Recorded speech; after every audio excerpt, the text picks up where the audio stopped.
कुडाळ तालुका जावली येथे नेत्र तपासणी शिबिराचे आयोजन तुळजाभवानी माता मंदिर कुडाळ येथे करण्यात आले। कुडाळ ग्रामपंचायतीचे विद्यमान उपसरपंच श्री सोमनाथ लक्ष्मण कदम यांचे बंधू कैलासवासी शशिकांत लक्ष्मण कदम यांच्या प्रथम पुण्यस्मरणार्थ नेत्रदान शिबिराचे आयोजन करण्यात आले होते। यावेळी शाहू कला अकादमी सातारा व लायसन्स क्लब सातारा आणि लॉयन्स श्री शाहू धर्मदाय नेत्र रुग्णालय सातारा यांच्या संयुक्त विद्यमाने सकाळी 9 ते दुपारी 1 वाजेपर्यंत आयोजन करण्यात आले होते। यावेळी कुडाळ गावातील आणि पंचक्रोशीतील सुमारे 150 नागरिकांनी सहभाग घेतला होता। यामध्ये 20 नेत्ररुग्णांना मोफत ऑपरेशन करून देण्यात येईल असे डॉक्टरांनी सांगितले आहे। या कार्यक्रमाचे सूत्रसंचालन आणि सौजन्य श्री शाहू धर्मदाय नेत्र रुग्णालय सातारा।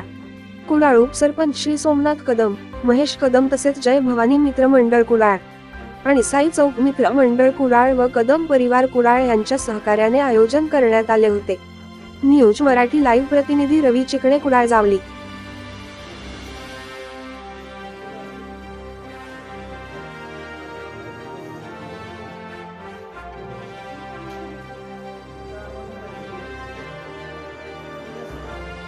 Yes,